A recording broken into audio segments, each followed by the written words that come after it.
My name is Keiara Auzenne. I'm the Director of Diversity Initiatives at the Scripps Institution of Oceanography at UC San Diego. And so I first just want to welcome everyone to this discussion, into this space. I'm so excited to be moderating this year's Salty Cinema, which is an annual program that is organized by students in the MAS MBC program, and CMBC stands for the Center for Marine Biodiversity and Conservation. And so an amazing group of students and folks from CMBC have put together an amazing lineup of not only just fantastic films, but also fantastic panelists. And so I'm really excited about our journey tonight as we do a virtual film screening where we're going to be talking about the culture, the lives, the perspectives of folks who we don't often hear from when talking about science, when talking about the ocean. And so we're bringing to the table folks from Indigenous, Black, Latino, Asian American, and Pacific Islander communities. And we're going to be talking about a variety of films and engaging in a discussion with folks from UC San Diego, from coastal defenders, from local organizations like Native Like Water, and then also from those a little bit farther away from us, Diving with a Purpose. So I'm going to go ahead and let the panelists do a brief introduction so that you know who we're talking to tonight. I'm going to start with Jules Jackson. Good evening, everyone. My name is Coach Jackson. Jules is my first name. I'm a coach because I have the honor of coaching normally Indigenous youth, but all youth from all backgrounds. And I am the founder of Coastal Defenders. What an honor to be here tonight. Thank you, Keiara. Thank you, Coach Jackson. Next, I'm going to turn it over to Marc Chavez. Hi, everyone. Thank you for joining us. I'm Marc Chavez, founder and director of Native Like Water. 22 years with our main office in San Diego, Imperial Beach, and also working about 20 summers on the UCSD and SIO campus, bringing Native American teenagers and college students to a summer experience and checking out Indigenous science. Awesome. Thank you so much, Marc. And last but not least, of course, Jay Haigler. Thank you, Keiara. I'm Jay Haigler. I am a board member and lead instructor of Diving with a Purpose. And we are an international environmental firm that focuses on maritime archaeology and ocean conservation. And I am just proud and honored to be here today with such honored guests and here at this festival.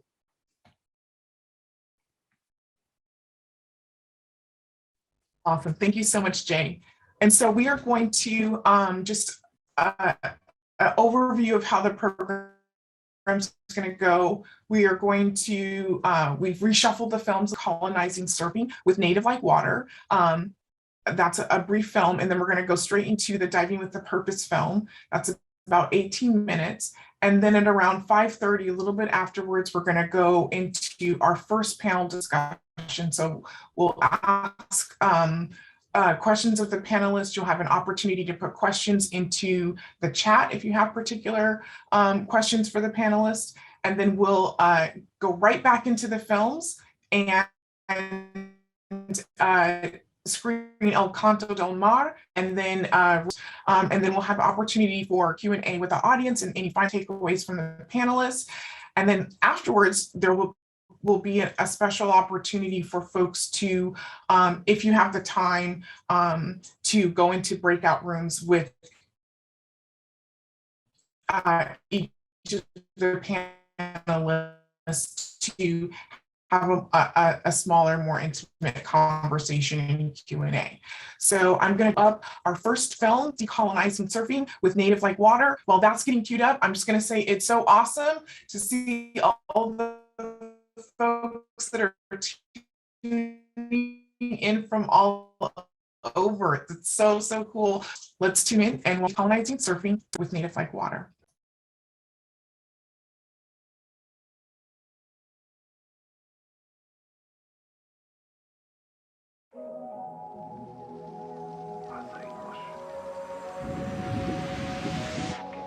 I created Native Like Water to reintroduce the coastal environment to the indigenous youth of San Diego and that have been moved back from the coast into the mountain.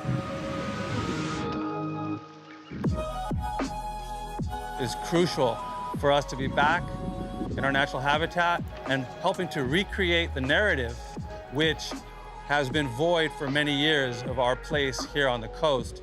We are one with water, we are like water, we flow like water. Okay,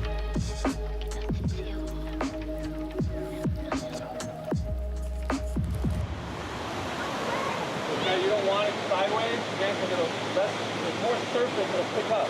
So every time you go out, you're gonna go straight at stuff. Native Like Water is a program for Native American indigenous youth.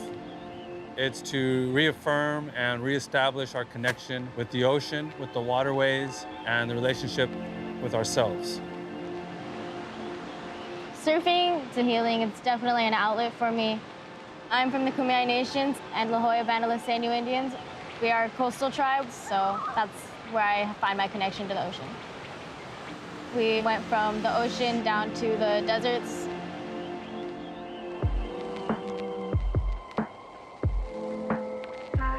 Do you have everything you need? You're good?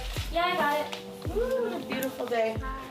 It's kind of hard for me to get to the beach. It takes us about an hour and a half to 2 hours to get here. The sensation I get when I'm around the ocean, it's really indescribable. It makes me feel good, so that's why I keep coming back. All right, guys, here's you guys' paddles. You three are gonna go with Dan. We'll meet you down at that little spot. The removal of Native American coastal folks from San Diego was a process that began when the Spaniards came through, and through the development and thievery of the coastal properties within San Diego. A lot of different groups who've been displaced by real estate and expensive coastal property. And without having any species connected to their natural habitat, you'll have extinction. So the coastal culture that you see now is not really indigenous coastal culture which came with the land for thousands of years. A lot of it has been appropriated. Surfing is one example of that. Surfing was the indigenous tradition. It was a lifestyle. It was something that we practiced every day for thousands of years. A lot of it is not documented, so we look to the stories of Hawaii or the stories of Peru and see what kind of role surfing played within their community.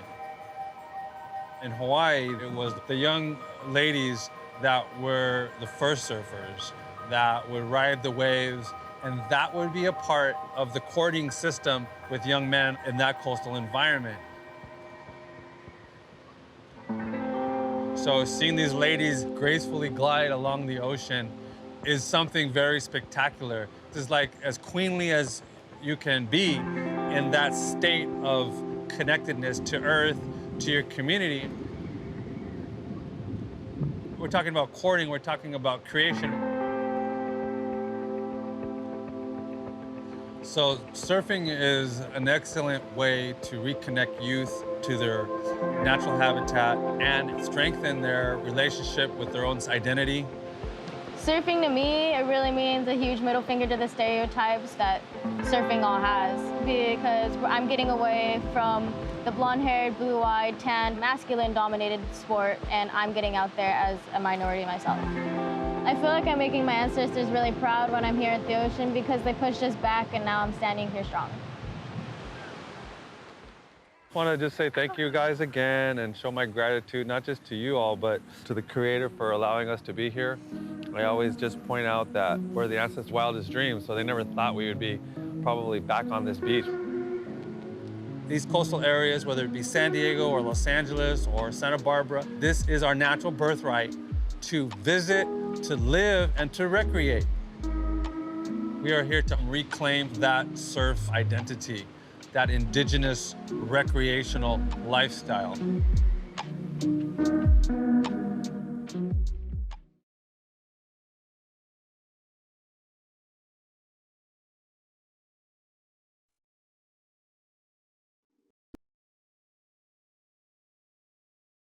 Welcome back, everyone. As most of us, we all have dual roles. And so my 3-year-old has decided to join us. And so what we're going to do right now, wait, Josie, in just a minute, we're going to turn it over to our panelists and give them a chance to share a little bit about their experiences with the films. We're going to start with Marc and ask him to share a little bit about his experience with Native Like Water, how the film came to be. Marc, I'm going to turn it over to you while I get my 3-year-old situated. Thank you. Great. Yeah, well, first of all, I wanted to say that was some great group of movies there. It was only 2, but that second one I was really anticipating. And so Diving with the Purpose, hats off to you guys. That's something that was very inspiring. As working within our Native American community, we always look, also to our colleagues within the African American community doing great things, because we're starting in similar situations with being, I guess, introducing the community to diving and to water recreation. And what that reveals as heritage stewards, I really took a lot from that movie. It's just so fresh. I know I'm here to talk about ours, but that's exactly what it is. When you have that connectivity, you see the reflection of yourself. And in that, in the Diving with the Purpose, saw the reflection of our own people. And that's something we started to do as well with Native Like Water. We're interested in introducing, folks back to the ocean, and even going deeper than that, where, we have a fellowship of young adults who've been our past alumni, or our past teenage student population, who are now, eligible for fellowships. And we are, getting them trained in advanced diving, so we can also dive our villages that are right off the coast of San Diego, like, within meters of the water line. And then there's villages that are 10,000 years older than that, along the coast right there in front of Scripps and those areas. So when we talk about cultural sensitivity, we really want to bring the whole group, and the folks who are watching today, whether there be students abroad or they're on campus, or any folks for that matter, is to kind of bring them into that sensitivity of that cultural sensitivity, what that means when we're thinking about how our villages are right there underwater 10,000 years ago. And if we ourselves as a community decide to start looking into that and what that means for us, that we could share with everybody. So, the waters that are rising, I hate to be a spoiler alert, but, again, our villages are underwater, they're 10,000 years old. So this is something that's just been happening in a cyclical fashion. So what does that mean, for all of us? And how can we prepare in these coming days when we have people's houses falling into the sea or whatnot? This is something that's just kind of inevitable. Not talking about global warming, but just the rising tides and stuff of that nature. What can we learn more about ourselves? What can we learn more about our connectivity to the world? It's really interesting that SIO is where it's at, Scripps Institute of Oceanography, because it's a global institution all over the world. And I think it's a beacon that's actually an ancestral beacon. And the fact that those Kumeyaay territory, or that Kumeyaay village sites, which the Scripps Institute of the university sits on, once we find out our maritime story, once we find out what that is, we realize that we were connected to the world globally as well. The Hokulea Worldwide Voyage proved that, the Hokulea being the traditional sailing canoe that came out of Hawaii that circumnavigated the world 2 years ago, showing that we have a maritime history that's way deeper than Columbus, and what that connects us to in a larger picture. So these are things that are good for us, and also good for the human family, the extended folks interested in whether that be science or whatnot. So we have, Native Like Water, what that means to me is looking at our own reflection of looking into that water, looking into the deepness within ourselves and within our story, our maritime story, our water story, our creation story. And I like to call that water recreation, that recreation. It's a recreation of who we are and a lifestyle. Thank you so much, Marc. I'm going to back up a little bit and recenter myself. My daughter running into the room kind of threw me off for a moment, but so much of what you said were things that I wanted to touch on, including there's so much language there. So, heritage stewardship, right? Ancestry. What does that really mean? Both films really talked about the connection to culture, connection to humanity, connecting the past with the present, acknowledgement of the invisible and making it visible, and how that has to be an intentional effort on all our parts, right? And so I think it's really interesting that the films are driven by the communities themselves seeking to tell their story, but it really is a story that we should all want to know, and that we should all be sharing, and that we should all know, right? So we know where we're coming from in order to know where we're going, because you are talking about the cyclical nature of our journey on this planet and in this place, but there's in order for us to live in the present as whole people, we have to be able to connect those pieces. And so I'm gonna now turn it to Coach Jackson, Jules Jackson at Coastal Defenders, and ask her a little bit about what her experience has been at Coastal Defenders in connecting with Indigenous communities around that connection of ancestry. Thank you, Kara. And I just want to supplement and support what Marc was saying about these incredible videos. Personally, I've always identified as Indigenous, but I have African ancestry as well. So those slave ships came onto our ancestral land, our Nanticoke land. My people's name translates into Tidewater people, so it's similar to out here, but 3,000 miles to the east. One of the things that definitely influenced my journey is being of mixed backgrounds. My father grew up in segregation, so he couldn't live, work on, play, have any recreation or professional development opportunities on the beaches that were his own Nanticoke homeland. So that was really of paramount importance to me to address. And so as a little kid, I thought that that's completely unfair. The ocean is for everyone, and I need to make sure that everyone in my family can have equal access. So that was a driving force for me. My experience in developing Coastal Defenders specifically has been an amazing, long, and still ongoing journey. I've been on IG a little too much lately. I don't know if you've heard the soundbite from J-Lo. And let me just tell you something. I'm just getting started. Coastal Defenders is just getting started. Technically, we launched at the start of the pandemic in March 2020 because I knew BIPOC communities were struggling already, and they were definitely going to be disenfranchised during the pandemic. I knew this because access and coastal recreation and professional opportunities, even with my privilege, I never saw BIPOC representation in STEM fields.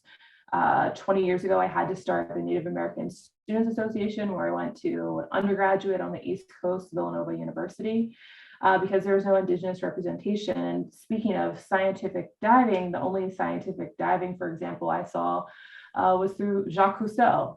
And I just had difficulty relating to an older white male rocking a Speedo in the middle of the ocean.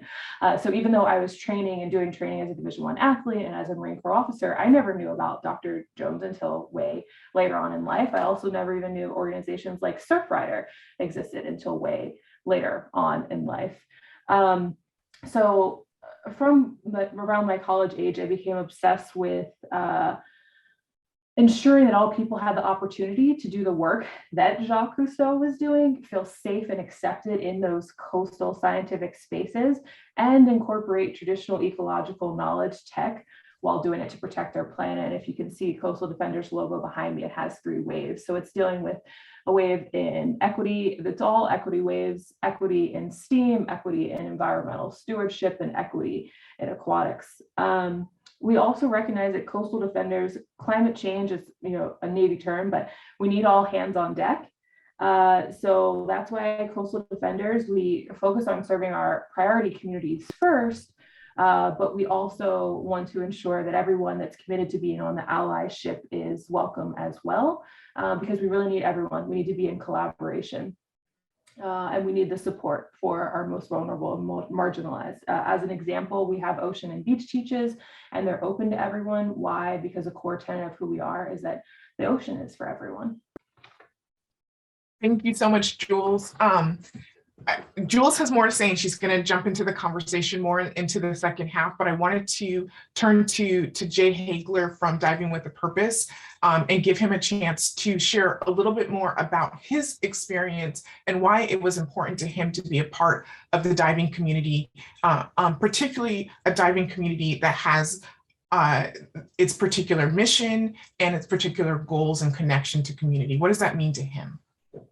Okay, thank you, Kara.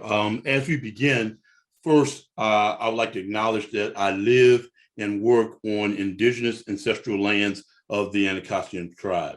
Marc, you and Coach Jackson are doing wonderful things and fabulous things with the indigenous community, and I applaud you for all the work and the reward. So kind of getting to the question, why is it important actually for me to be a part of the diving community? Well, first of all, to be a part of the diving community is really what we call taking a holistic look at life and human society. And when I say holistic look, as you know, the earth is made up of just about 70% water and 30% land. Our bodies are made up of 70% water and 30% of skin, tissue, and muscle. So there's a connection there. There's a connectivity there. So being involved in the diving community is to be involved in the entire part of life. The aquatic environment as well as the terrestrial environment. And so it is critically important to tell the human story. Telling that human story is so important. And what is part of humanity?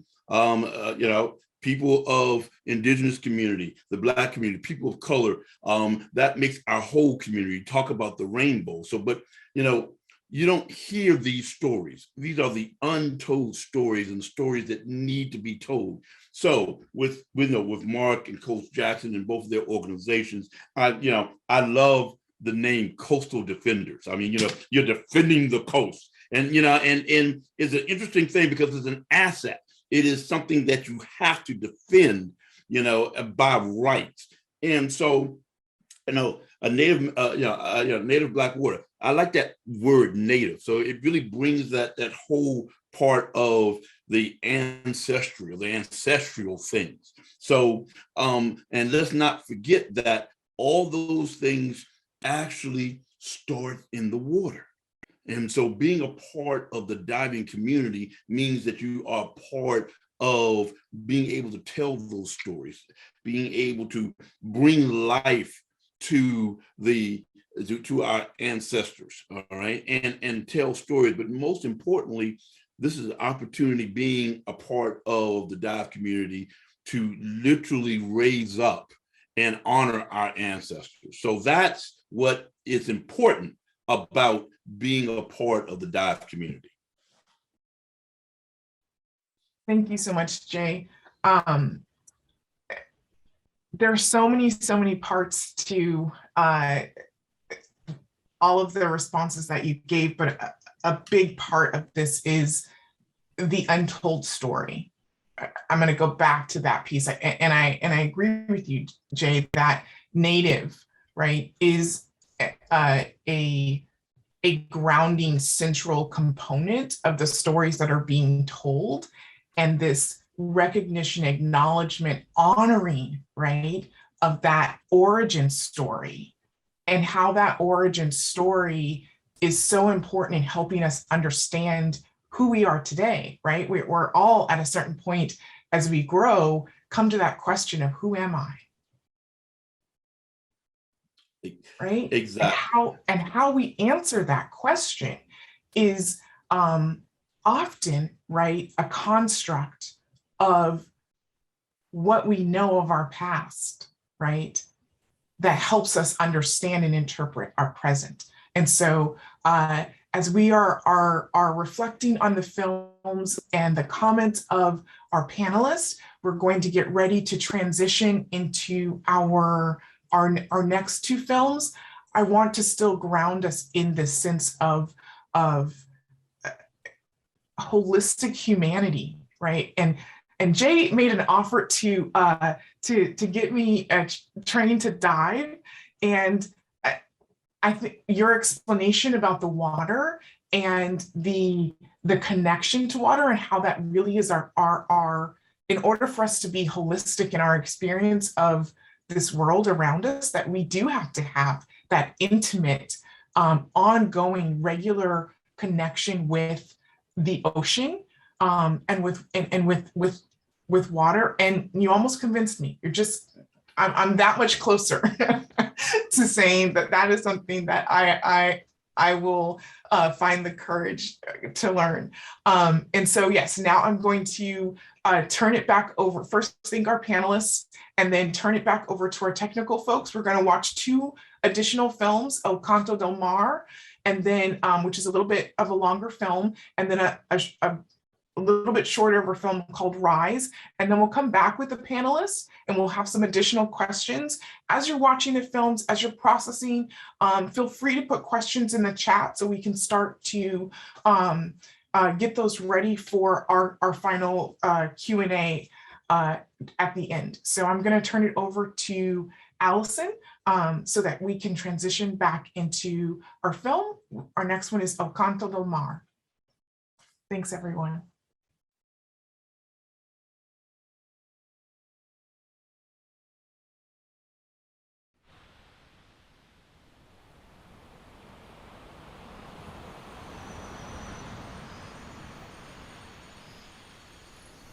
Necesitamos a la mar porque nos enseña. Nos recuerda lo que significa ser humanos, que somos parte de algo más grande. Para vivir en armonía con la mar, hay que aprender a bailar con ella.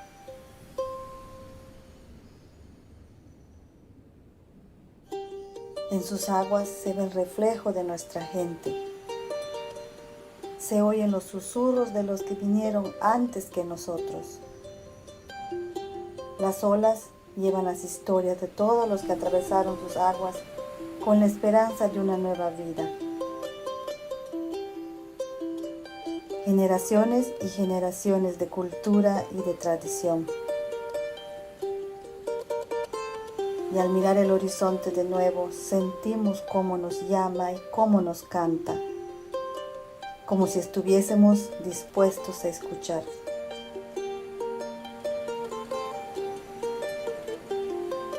Escucha. Este es el canto del mar.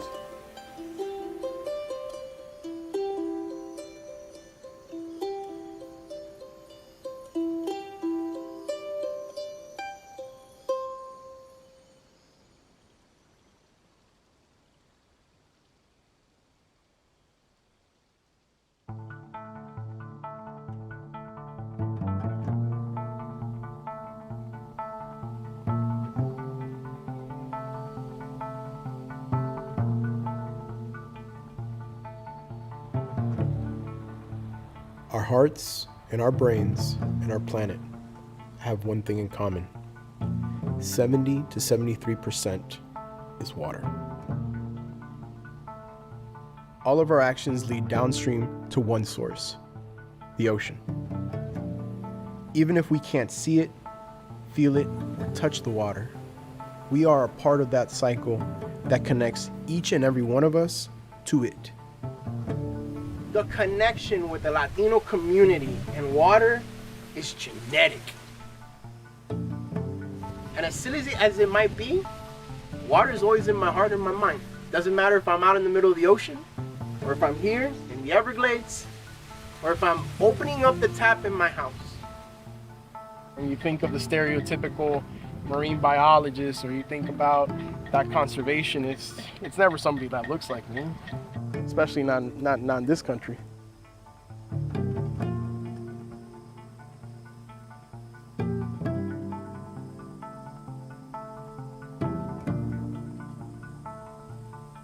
good scientist, first and foremost, is a good observer. Mothers are the best observers that nature gave us, because as soon as they hear their baby cry or don't hear their baby cry, they know exactly what we need. Let me tell you, the earth all around us is crying. Humans are severely crippling our coral reef systems through overfishing and habitat destruction. Without our coral reefs, our fish are dying, and our fishermen no longer have the resources to feed our communities. Fish are integral to our culture. Since the beginning of time, food has brought our people together. If we don't preserve our oceans, we won't be able to celebrate this natural and spiritual resource. We are egocentric because we put ourselves at the top of a food chain, but we have to remember, we are part of that ecosystem, not above it.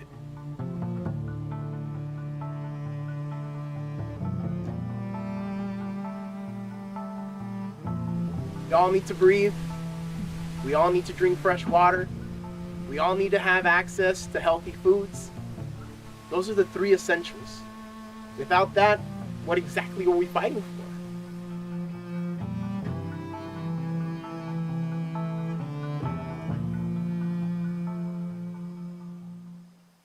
Bonito como se riega y la verdolaga por el suelo. Ay, como se riega por el suelo. Ay, bonita por el suelo. Ay, verdecita por el suelo. Ay, la verdolaga. I grew up in a military household, which meant every 2 years we had to pack up our life and move. It's hard for me to call one place home. It wasn't until we moved to Hawaii when my love for the ocean really blossomed. Imagine you're in the ocean and you're on the surface. You feel relaxed and you feel comfortable, you feel ready to go down. You take your last breath and you start diving. Your chest is starting to feel tighter. You feel all of these things, but you know you can go further. You finally get close to the bottom of the sea floor, and when you're down at this level, you can move so easily. It feels like you are flying and you can just hover over whatever you want and move your body however you want. There's so much life that's happening in front of you. You're still calm, but you're like, okay, I'm thankful for what I got to witness. You start to swim up and you feel like the pressure of the ocean and the oxygen. Then as soon as you break the surface, big deep breath, and you take your recovery breaths and you feel comfortable, you felt challenged, you feel grateful, you feel just bliss. And then put your face back in the water and kind of look for another spot to go explore. For the longest time, I felt disconnected to my Mexican roots. But ultimately, I feel that diving has allowed me to reconnect to this part of me. Had the opportunity to visit Baja, Mexico for a diving trip. That was my first time visiting Mexico, and it just made my heart so happy. I've been able to reconnect with my mom's side of the family and start having a relationship with them again.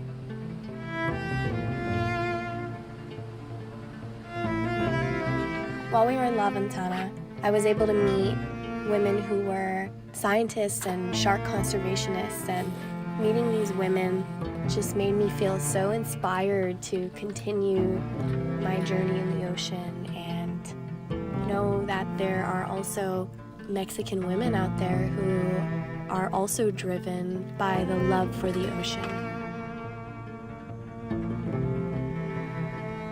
I used to work at a grocery store and I would witness a lot of food waste.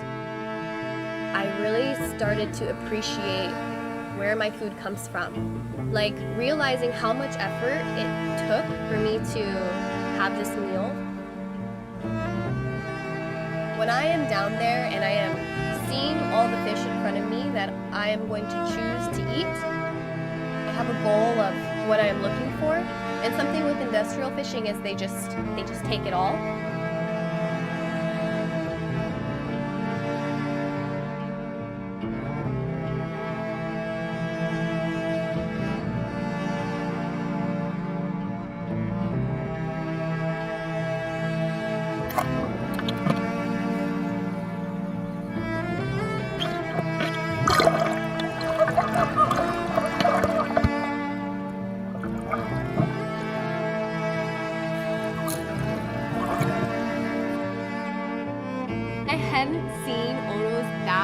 Big before, literally like 5 feet from the surface. My heart was like, oh my gosh, oh my gosh, oh my gosh. Like, I've been waiting for this opportunity for so long, right? When I shot and I realized I landed it, I was like, oh my gosh, like I did it! Like the moment I got one and I landed my first dodo. I can say that it's happened. Nice fish, Morgan. Nice fish. Slap right up. Wow.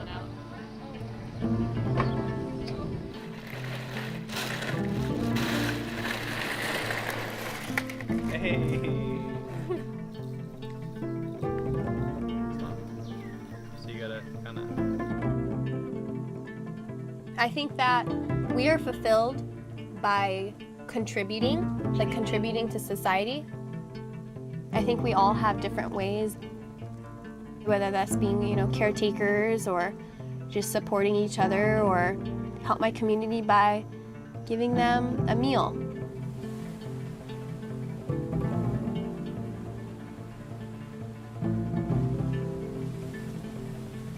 When I am able to contribute in this way, that feels very fulfilling to me.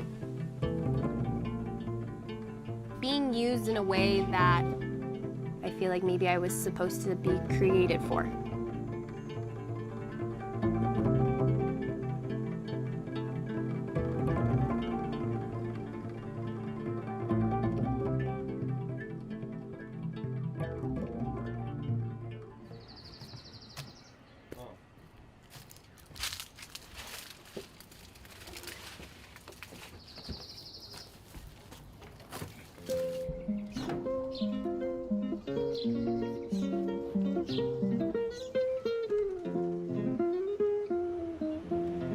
So, as a kid, I grew up in a household full of 11 people, 11 family members, and there was a lot of love in that family and in that household, but the ocean was super distant to us. We'd go there once or twice a year.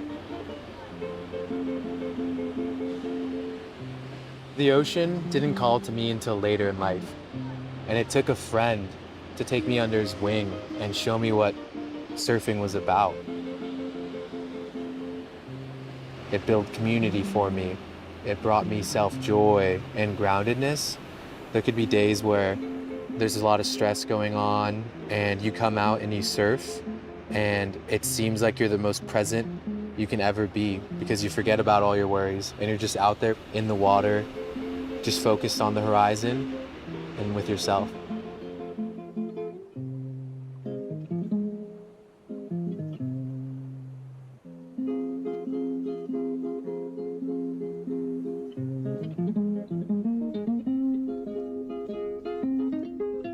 I didn't want to have another Latino kid, a Latinx kid, have to wait till they were invited to the ocean. That's what really inspired me to step up to the plate and be that invitation for other kids that were like me.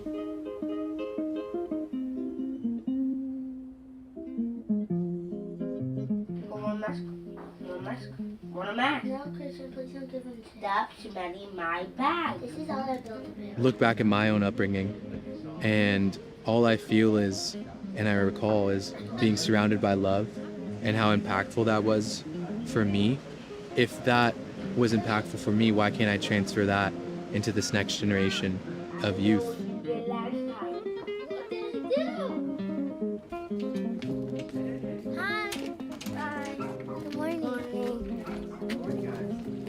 I have to examine some of the bridges that exist. And what I saw in the disparities between the families that live 5 minutes away, some of the working class Latinos, and the beach here was that lack of access, but also the family was afraid of the ocean, so they wouldn't bring their kids to swim or to surf, you know? I saw in these families my own family, but I just wanted to be that big brother that gets these kids in the water and shows them, hey, it's okay, it's safe in here, and it's fun. Our motto is one ocean touches all shores, and it's just the concept that, hey, we are all connected through one medium, and that medium is the ocean. It just made me so much more proud of where I was living and so much more tied into the community. And I think if I can tap into that and get kids really inspired to be like, hey, I live in a beautiful place, I know how to surf, and it's just to bring more of a like relatability to everyone in the world. We're all together and we're all in this.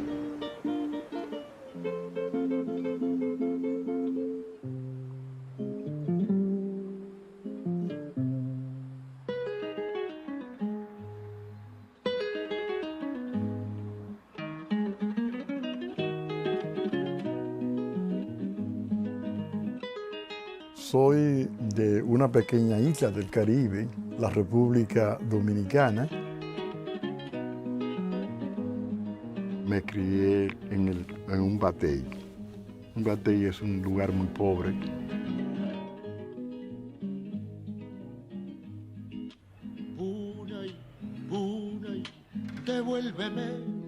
Cuando llegué a este país, realmente tenía la idea de que aquí todo era perfecto, que no había problemas. Me preguntaba, ¿a qué vine para acá? Comencé a conocer esta ciudad y me di cuenta las múltiples necesidades que anglos e hispanos tienen en esta ciudad. De mi vida te extraviaste en noche mala. Pastorcita de mi vida te extraviaste en noche mala. Yo llegué aquí en los Estados Unidos cuando tenía 25 años. En 1994 tuve que dejar la universidad para venir aquí a Estados Unidos a buscar un mejor porvenir para mi mamá, mi familia, que dejé allá. 15 días antes de yo salir, un amigo mío, una llora se había virado y se habían muerto todos y eso. Yo sabía el riesgo, pero yo estaba dispuesto a tomar el riesgo porque la situación no estaba muy buena en mi casa. Entonces, decidí hacerlo, a pesar de los riesgos.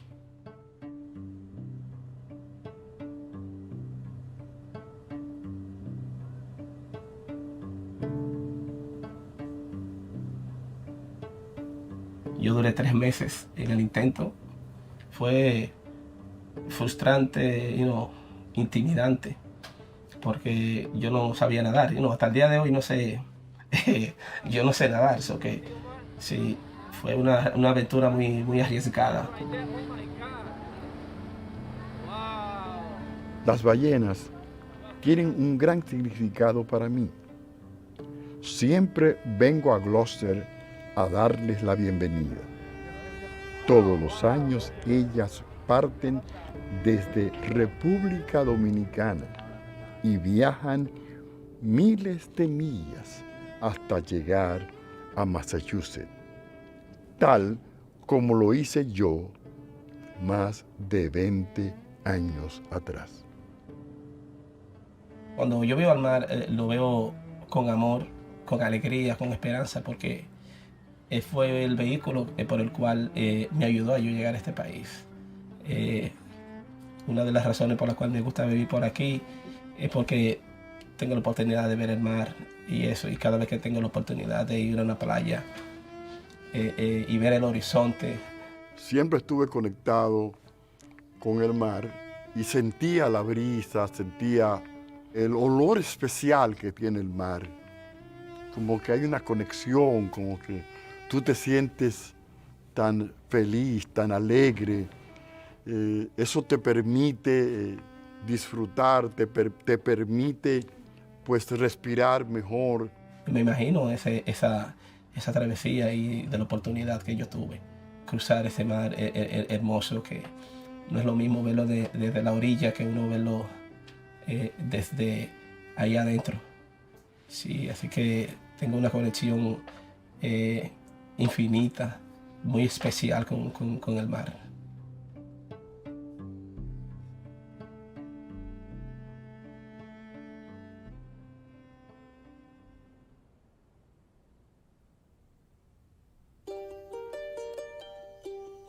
Sus aguas forman parte de todos. La mar es parte de nosotros y nosotros parte de ella. Es la que nos conecta y nos mantiene unidos. Nos recuerda lo que significa vivir en armonía con los ritmos de la naturaleza y la vida. Nos provee y nos protege. Es nuestra maestra, nuestra sanadora y eterno testigo de nuestra historia. Nos canta la verdad si estamos dispuestos a escuchar.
Sister of ice and snow, I'm coming to you from the land of my ancestors, from atolls, sunken volcanoes, undersea descent of sleeping giants.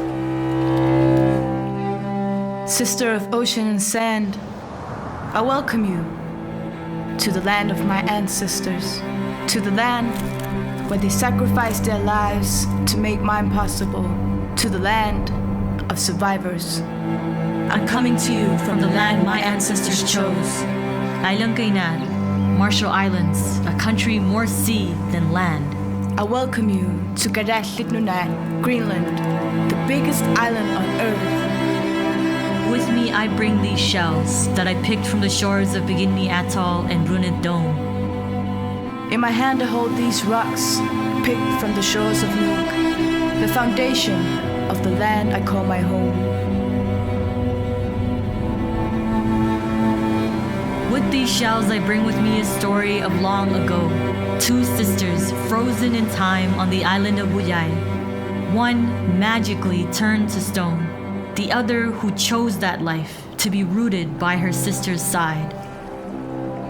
To this day, the two sisters can be seen by the edge of the reef, a lesson in permanence. With these rocks I bring a story told countless times, a story about Sesuma Amna, mother of the sea, who lives in a cave at the bottom of the ocean. This is a story about the guardian of the sea. She sees the greed in our hearts, the disrespect in our eyes. Every whale, every stream, every iceberg are her children. When we disrespect them, she gives us what we deserve, a lesson in respect. Do we deserve the melting ice, the hungry polar bears coming to our islands, or the colossal icebergs hitting these waters with rage? From one island to another, I ask for solutions. From one island to another, I ask for your problems.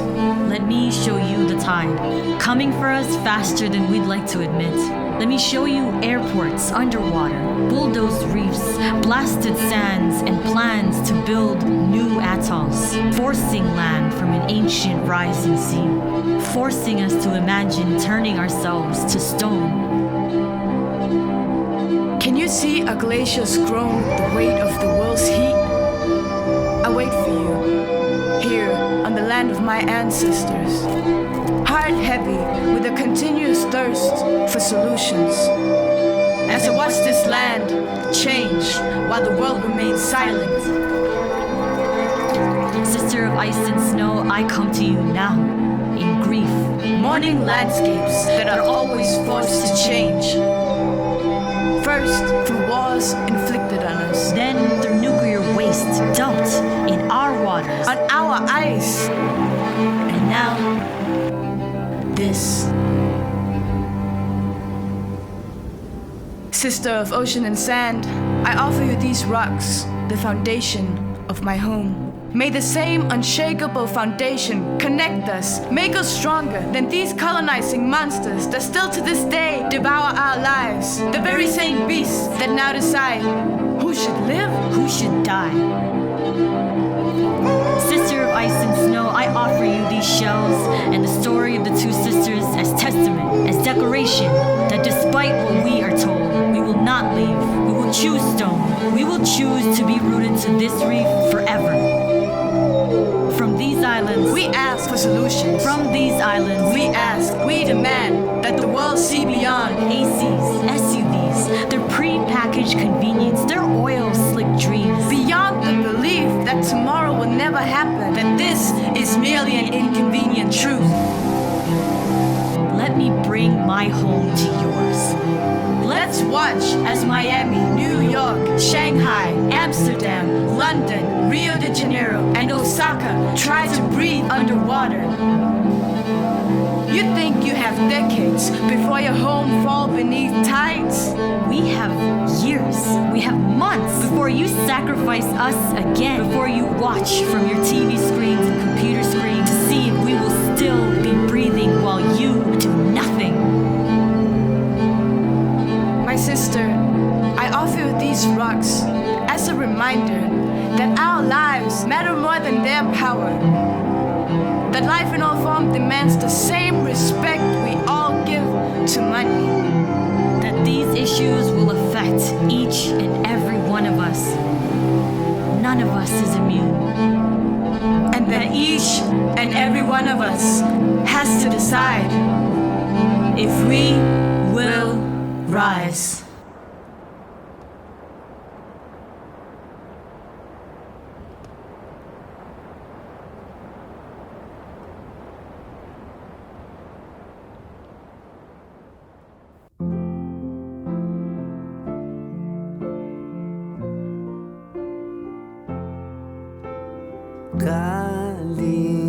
Kalibatid ko sana aking sulunid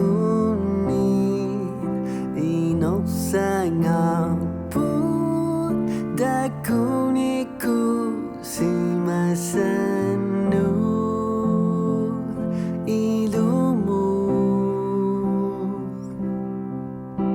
Soksu inunaming kamaning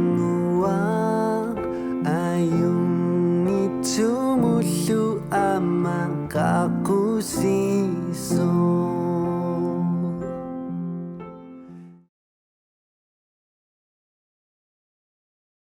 Oh my goodness. I feel alive. that last film spoke to my soul. All of the films have spoken to my soul and shared a message that I'd heard before, but that I really feel like my ears are opened and listening and hearing, and my eyes are seeing in a different way than before watching and listening to these films. There were words and themes of healing and harmony, purpose, invitation, bridges, foundation, protection, independence. So moving, so powerful, but also so grounded in the here and now, and asking the questions of what are we doing as we move forward? How are we looking back to help us forge that pathway forward? And so I'm going to start with Coach Jackson, Jules, and ask her to share a little bit about Rise, which tells the story of women of island nations that are facing imminent impacts of climate change. And what can she share from her work at Coastal Defenders around what we can do right here in San Diego, but then also the power of women. I think it came through again and again, the power of role models. And I briefly shared with the organizers before this that when I was speaking to my 3 young daughters about what I was going to be doing tonight, my 10-year-old said she'd never seen a Black diver, right? So in her mind, the folks that we just watched on the screen, their experiences have not existed in her imagination, right? And so it is on us to invite others. And so I will turn it over to Jules to share her work as someone who is doing that inviting and that sharing and that work. Thank you, Kara. Yes, absolutely. A phenomenal film, and representation matters. If we don't see ourselves in certain roles, we can't visualize ourselves, and then that keeps us from the pathways to obtaining those goals. I think it's important to recognize and honor our matrilineal societies and the inherent wisdom of women, and how women, as an example of what we can do in our daily lives, whether we're here Kumi Island or anywhere, we're on Zoom. And an example that Keiara shared with all of us today when we were speaking, it was mentioned sometimes, men are introduced prior to women, for example, and how do we even that out? And a quick, easy way to do that is to quite literally pass the mic when we're utilizing these online platforms. We really, generally speaking, need to close the equity gap. Women are the most affected and displaced by climate change. They make up over 80% of displacement due to climate change. Women are the organizers, the visionaries, the solution finders. A resource that I would recommend in general to check out is She Changes Climate. And speaking of solutions that are far more localized, women-led organizations and BIPOC-led organizations that you can support, like the Changing Tides Foundation. We saw representation of Umar de Colores, and obviously Marc is here with the Native Like Water. Another woman-led org in the water is Groundswell Community Project. So I would encourage everyone, when they're looking through their social media feeds and their interactions, to look who the leadership is and support accordingly. Thank you, Jules. I'm gonna turn to Marc and Jay and ask, one of the questions or one of the themes is that the ocean has been a scary place for some, right? Due to historic injustice, due to generational exclusion and discrimination, and a forcible removal, right, of certain communities.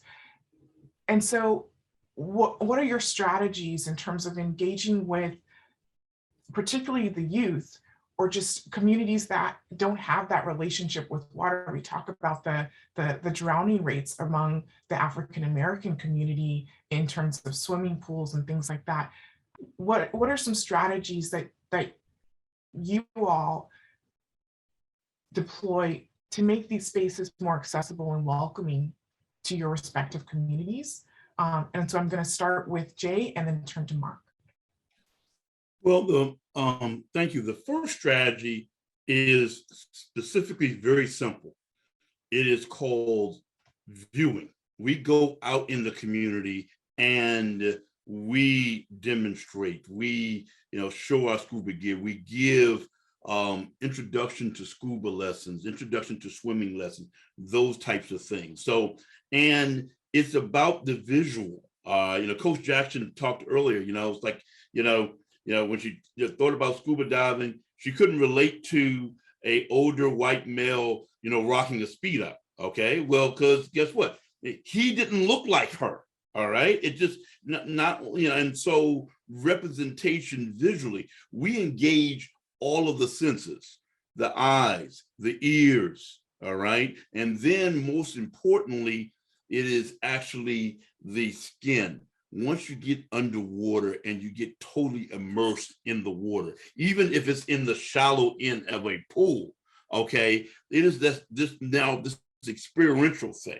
So, our strategy, first of all, of engagement is, it's experiential. All right. And that first experience is visual. So we look to engage all of the senses. And once we engage those senses, then we can have the conversation. And one of the things I'll end on is this. It's important to correct the narrative, okay? And particularly with African Americans. Dr. Kevin Dawson, a scholar at UC Merced, he's done some great work in his research, Undercurrents of Power, which actually talks about through his research that in the reality of the matter is Africans were superior aquatic people.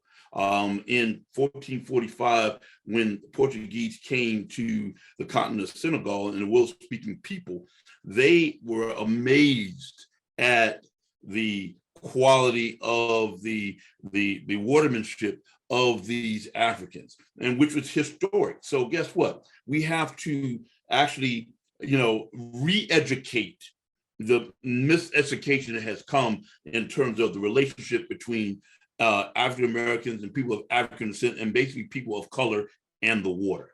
So that's kind of what that's our two-part strategy.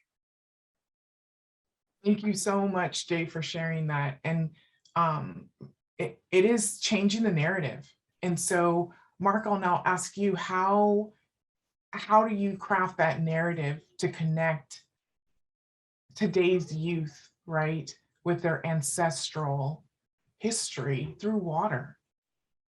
Well, that's one of the things that's been an ongoing theme in this meeting here with y'all is the constant search for self.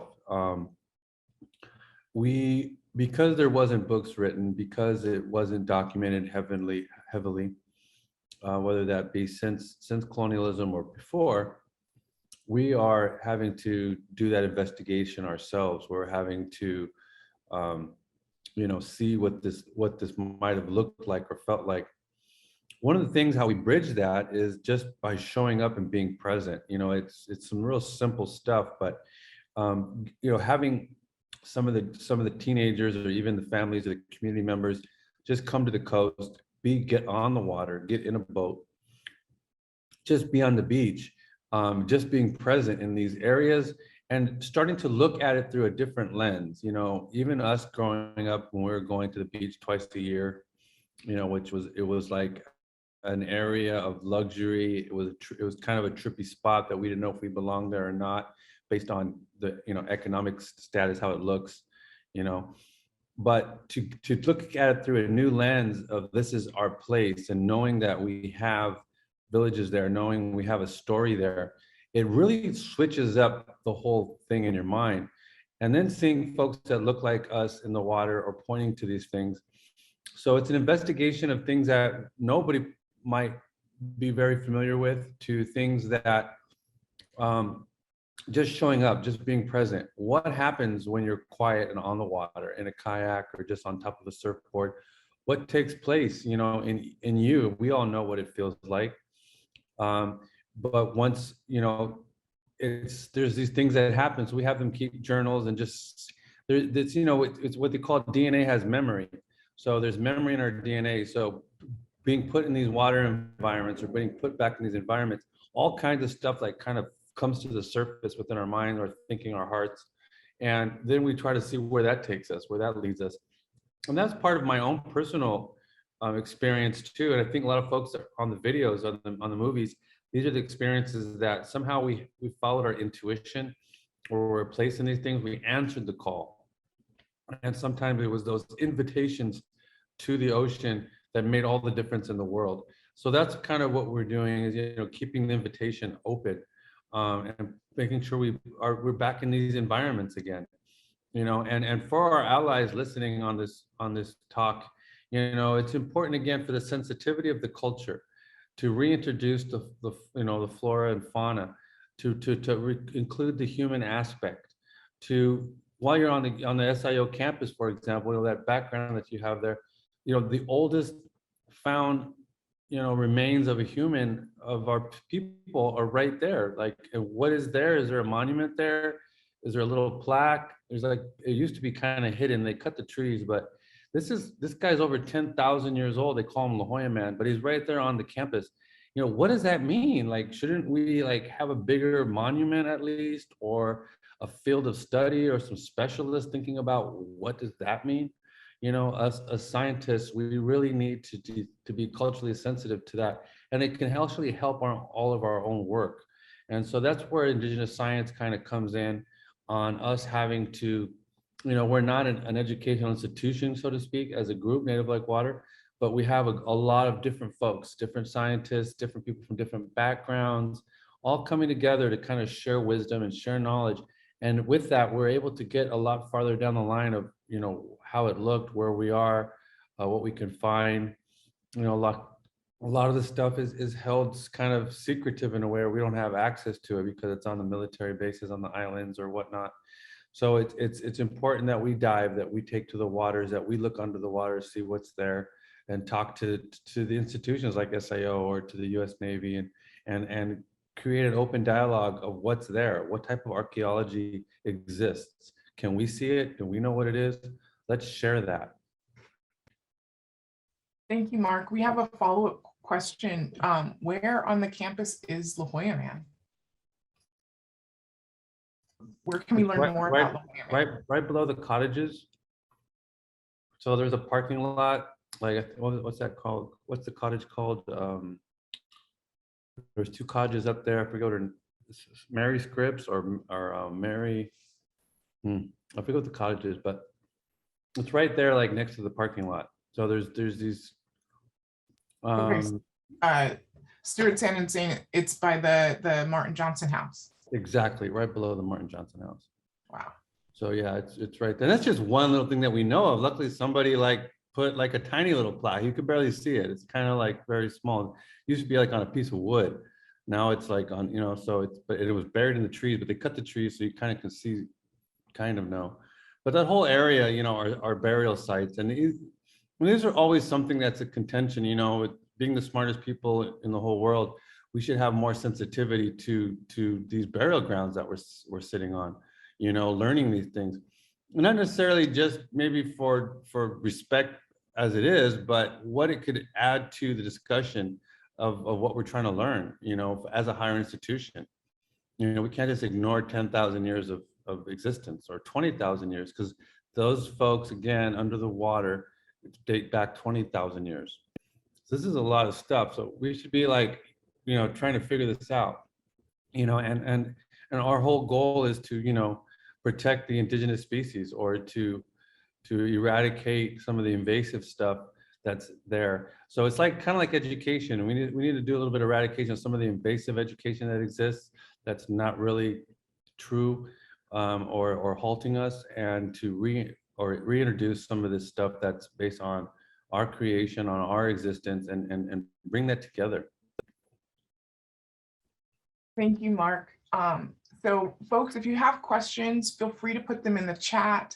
We're gonna open up to audience questions. So we'll also, provide the opportunity for you to ask your question directly to the panelists. I want to give a brief shout out to David. I hope I'm getting this right. Riera. He was one of the individuals whose personal stories were featured in the film Elanto Delmare. So thank you for joining us today, and for sharing your story with us and with the world. As we transition to the Q&A portion, I invite Jules, Jay, and Marc. Are there any big takeaways or final thoughts that you want to make sure that the audience takes with them as they're thinking about how to either get involved or start their own journey into exploring the ocean and their connection with the ocean? And I'm going to start again with Jules. Thanks, Kara. Yes, I would like to briefly speak to the building blocks of change in terms of awareness and knowledge. I spoke of my father's life spent in segregation, so that was more of an obvious barrier to access. But what about the barriers that we don't see or that we're conditioned to not acknowledge or recognize? You're on this beautiful campus, but the names on the side of the buildings, how many are BIPOC, and how does that influence us?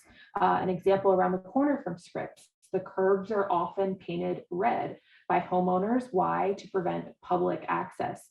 So we protect what we love, but we must have access first so that we can learn about the policies, the volunteer opportunities, the legislative processes, the professions and academic opportunities it takes to defend our waterways, ocean, beaches, and coasts. Knowledge is power. Through the awareness and education, we empower BIPOC communities to harness their traditional ecological knowledge to protect the planet. Thank you so much, Jules. Jay? Thank you, Keiara. One of the takeaway is this, restoring our oceans, preserving our heritage. It's just critically important. These are our oceans, and this is our heritage.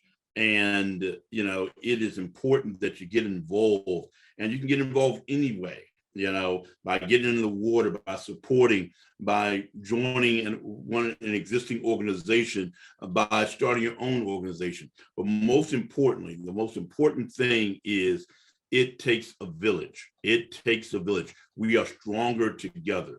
And so really, having allies are fine. We need co-conspirators. I mean, when I say co-conspirators, I specifically mean that. Someone in the boat with us, rowing that boat, getting, and actually what we call skin in the game. And so think about as you actually start this journey or continue this journey, think about not only your involvement, but involvement of your colleagues. The community is always important. Bring that community in. So restoring our oceans, preserving our heritage. So you make a really great point about recognizing who is with us on this journey, right? Who are we including? Who are we bringing with us? Who are we sharing that space with, right? And that deeper connection to humanity. David made another great contribution, and I'm going to read it out loud because it's such a powerful statement. First, stick in your toe, then your feet, then jump all the way in. From the water we came and to the water we can and need to go back. Connections at even the atomic level between water is there and inside each of us and the world around us. So beautifully stated. I feel like I need to go take a poetry class after all of the ways that the words have just flowed. But I think because that connection to earth and nature and water is so deep, the words come naturally, right? The way of expressing yourself is grounded in a way. Like I said, I feel like this experience has been life-changing for me, and it's definitely made me rethink my own relationship with water and what example I set for my daughters and for my family in terms of the relationship that they will have with their water, and then also the use of our. Marc used the word our, Jay used the word our, Jules used the word our, and this recognition of our collective humanity, and that there's a collective history, but then there's also our collective destiny, right, is connected.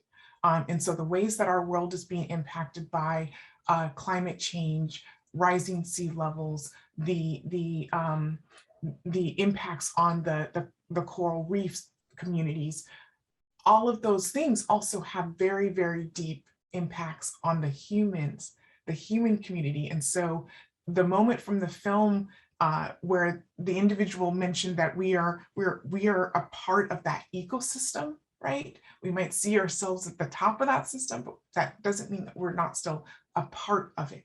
And so I'll turn again to Marc to share, what are some of the takeaways that you want in terms of co-conspirators or ways that you see that allies, right, should be and could be involved in the work that you're doing with Native like water, or even, as you said, the work that's being done scientifically and through education at places like Scripps and other campuses across the country?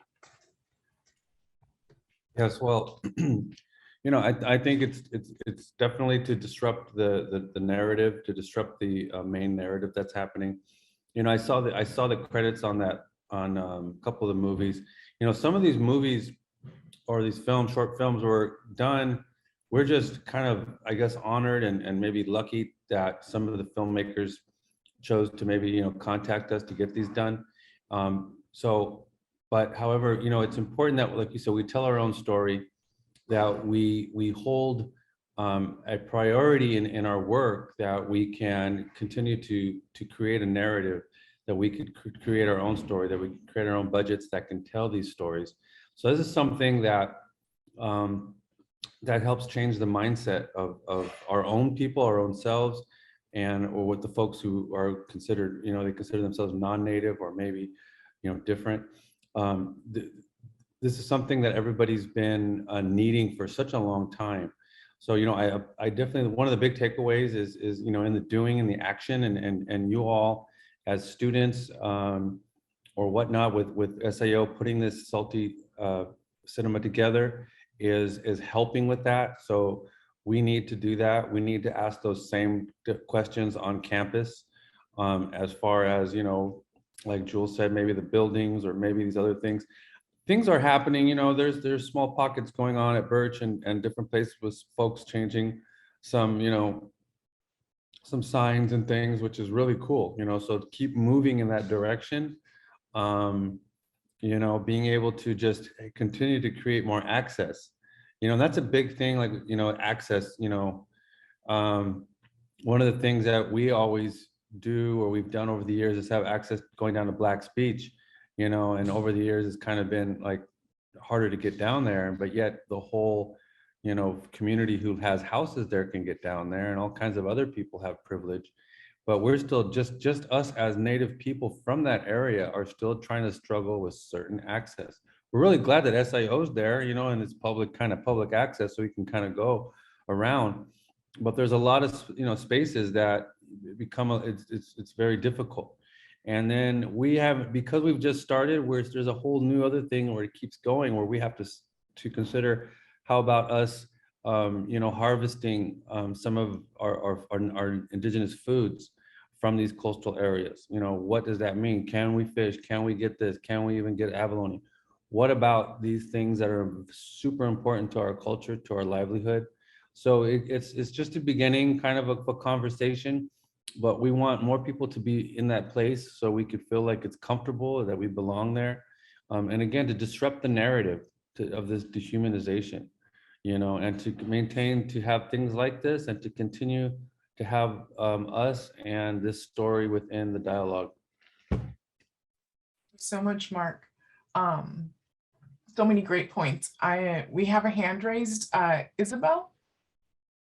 Hi, yes. Hi, Marc. Nice to see that wonderful film about surfing, and especially the young women who were doing it so beautifully. Yes, I want to say that I've worked with Marc, and I'm equally frustrated about the fact that wealthy people along our coast seem to have convinced at least part of the university that they should be the only ones with access to the undeveloped portion of the La Jolla coast, which isn't, is so little, but also known as Black's Beach. And I was shocked to hear that the Parking and Transportation Department at UCSD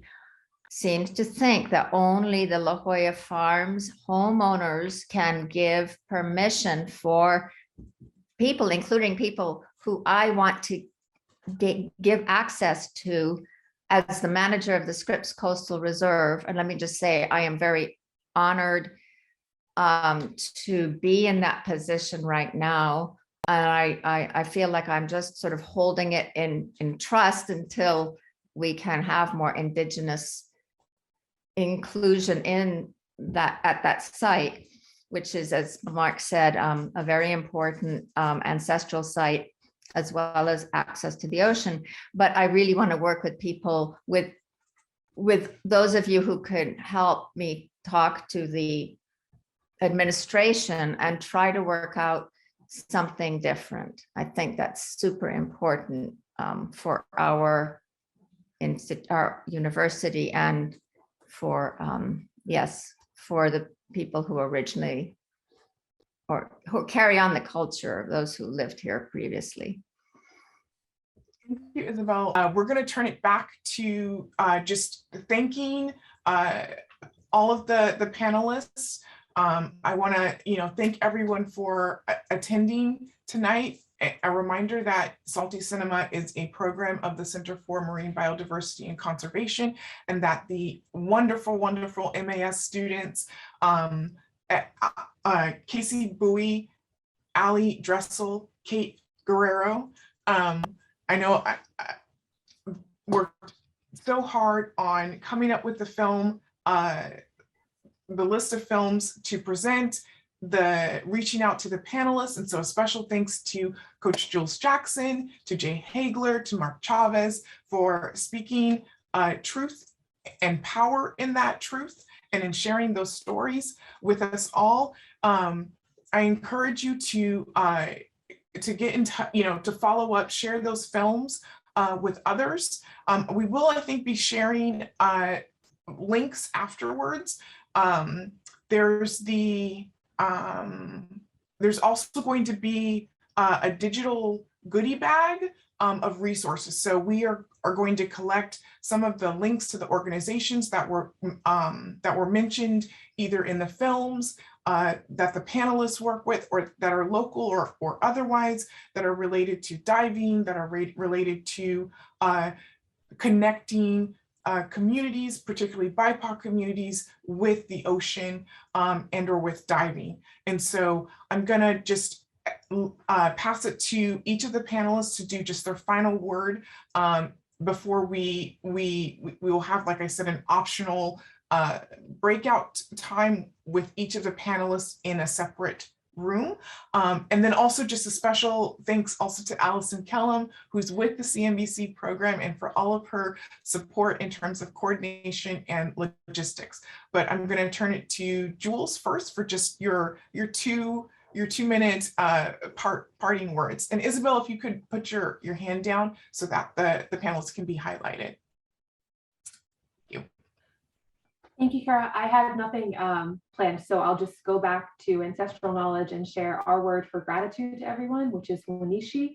So sending waves of love to all of you. The MAS students are amazing. I'll tell them to make them right yourself. Being on a panelist with Marc, who I had the honor of volunteering with for the last several years out here on the opposite side, and David with a purpose. I have followed his work for quite some time. So just thank you for this opportunity. And just encourage everyone to get involved, and every step that you make towards equity makes a difference, no matter how small.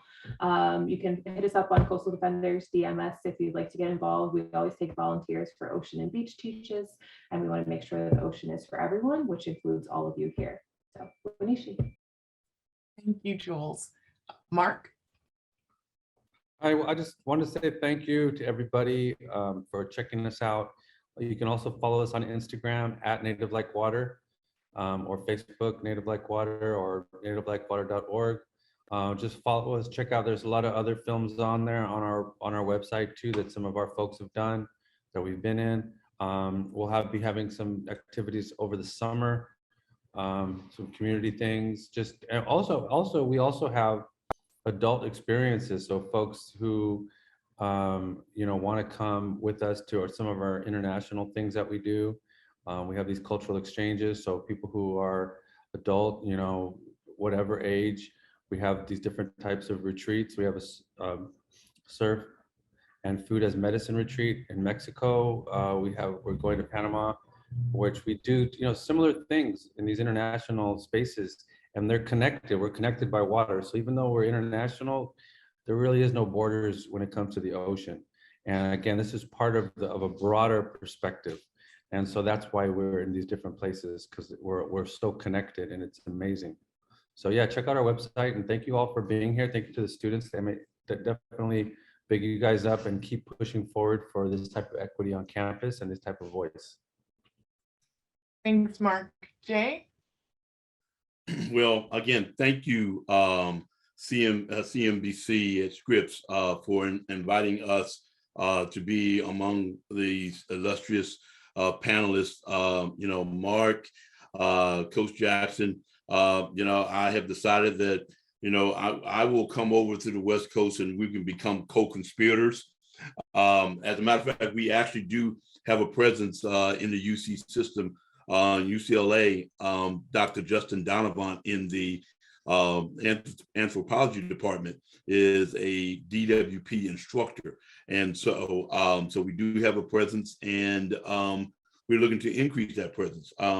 Again, I thank you very much. You can come and check us out in the goodie bag. There are some links to our social media. You can always go to our Facebook page as well as our website, www.divingwithapurpose, all one word.org. But more importantly, to the young folk, you are our future, and being that future, becoming stewards of the ocean is critically important, not only to us, but to you, but to the future of the earth and the future of humanity. So I'll say, first of all, thank you very much for actually participating and spending your Friday afternoon here, at this film festival. Hopefully you have been inspired, and hopefully you've learned some things, but more importantly, hopefully you will get more involved in this, this wonderful world, and particularly the ocean and the terrestrial environment. Thank you so much, Jay. Again, just a thanks to everyone. Thanks to the MAS students, thanks to the panelists, thanks to the CNBC program for their support. And thanks to all of you who took the time to share these films and this event with us. This has been, I would say, another very, very successful Salty Cinema.